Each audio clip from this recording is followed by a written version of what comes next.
Assalamualaikum warahmatullahi wabarakatuh. Kami dari kelompok 2 akan mempresentasikan tentang perencanaan jenis audit. Dan anggota kelompok 2 di sini yang pertama ada saya sendiri yang bernama Rida Ayu Yuliana dengan NIM 203100002. Dan yang kedua ada Indah Permatasari dengan NIM 203100026. Dan yang terakhir ada Husnul Khotimah dengan NIM 203100029 dengan dosen pengampu Bu Haja Rika Yuliastuti. Yang pertama di sini kami akan menjelaskan tentang audit. Audit menurut Yusuf tahun 2001 dapat didefinisikan sebagai suatu proses sistematis untuk mendapatkan dan mengevaluasi bukti yang berhubungan dengan asersi tentang tindakan-tindakan dan kejadian-kejadian ekonomi secara objektif untuk menentukan tingkat kesesuaian antara asersi tersebut dengan kriteria yang telah ditetapkan dan mengkomunikasikan hasilnya kepada pihak-pihak yang berkepentingan. Saya akan menjelaskan tentang perencanaan audit. Perencanaan audit adalah suatu tahapan yang terperinci yang menyangkut prosedur dan rencana auditor yang akan digunakan dalam pelaksanaan suatu audit. Dalam mengaudit laporan keuangan, auditor harus benar-benar merencanakan audit agar audit berjalan efektif dan efisien. Perencanaan audit yang memadai tercantum dalam standar pekerjaan lapangan pertama pada standar auditing seksi 311 tentang perencanaan dan supervisi. Menurut SA seksi 311 paragraf 3 dalam perencanaan audit, auditor harus mempertimbangkan antara lain A. Masalah yang berkaitan dengan bisnis entitas dan industri yang menjadi tempat usaha entitas tersebut. B. Kebijakan dan prosedur akuntansi entitas tersebut. C. Metode yang digunakan oleh entitas tersebut dalam mengolah informasi akuntansi yang signifikan, termasuk penggunaan organisasi jasa dari luar untuk mengolah informasi akuntansi pokok perusahaan. D. Tingkat resiko pengendalian yang direncanakan. E. Pertimbangan awal tentang tingkat materialitas untuk tujuan audit. F. Pos laporan keuangan yang mungkin memerlukan penyesuaian atau adjustment. G. Kondisi yang mungkin memerlukan perluasan atau pengubahan pengujian audit seperti resiko kekeliruan atau kecurangan yang material atau adanya transaksi antar pihak yang mempunyai hubungan istimewa. Tahapan-tahapan perencanaan audit. Setelah auditor memutuskan untuk menerima perikatan audit dari kliennya, langkah selanjutnya yang perlu dilakukan adalah merencanakan audit dengan tahapan sebagai berikut. Tahapan perencanaan audit laporan keuangan menurut buku umum atau Mulyadi 2002, yaitu memahami bisnis dan industri klien. 2. Melaksanakan prosedur analitik.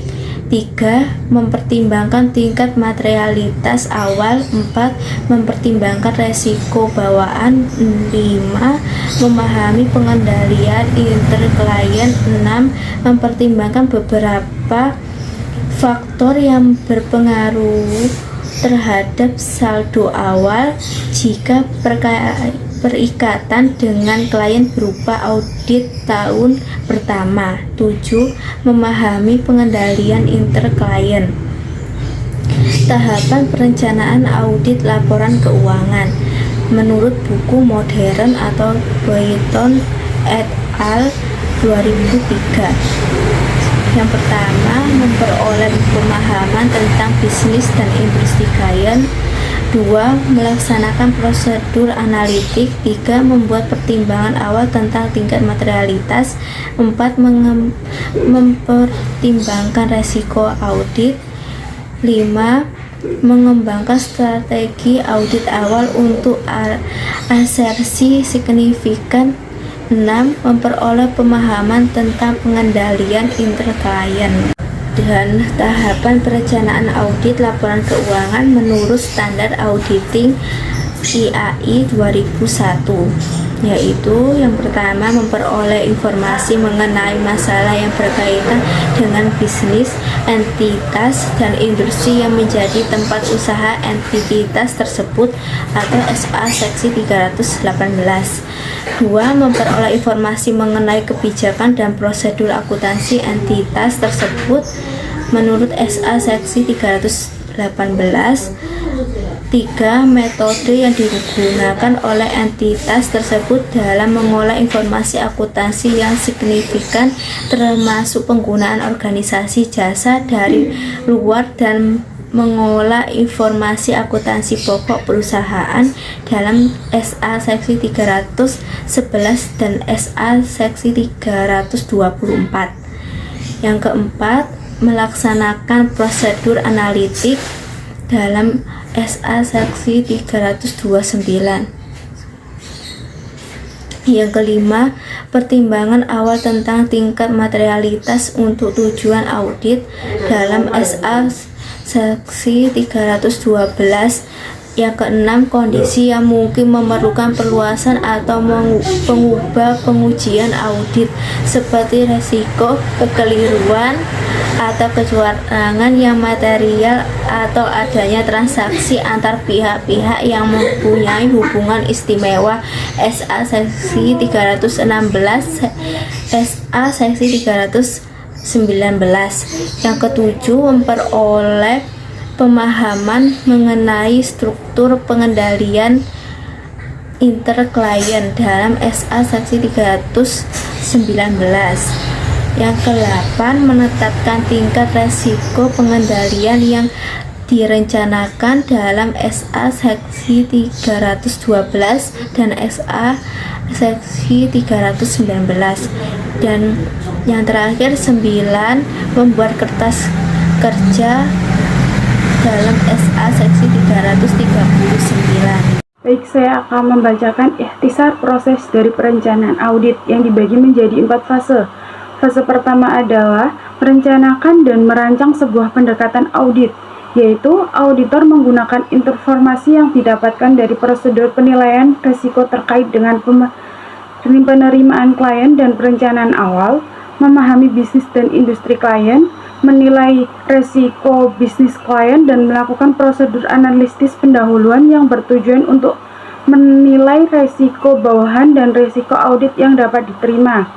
Fase kedua adalah melakukan pengujian pengendalian dan pengajuan substansi transaksi. Tujuan dari fase ini untuk mendapatkan bukti yang mendukung pengendalian tertentu yang berkontribusi terhadap penilaian risiko pengendalian yang dapat dilakukan oleh auditor untuk audit atas laporan keuangan dan untuk audit pengendalian internal atas laporan keuangan dalam suatu perusahaan publik. Yang ketiga ada fase melakukan prosedur analisis dan pengujian terperinci saldo. Tujuan ini adalah untuk mendapatkan bukti tambahan yang memadai untuk menentukan apakah saldo akhir catatan-catatan kaki dalam laporan keuangan telah disajikan dengan wajar. Yang ketiga ada terakhir ada fase menyelesaikan audit dan menerbitkan suatu laporan audit.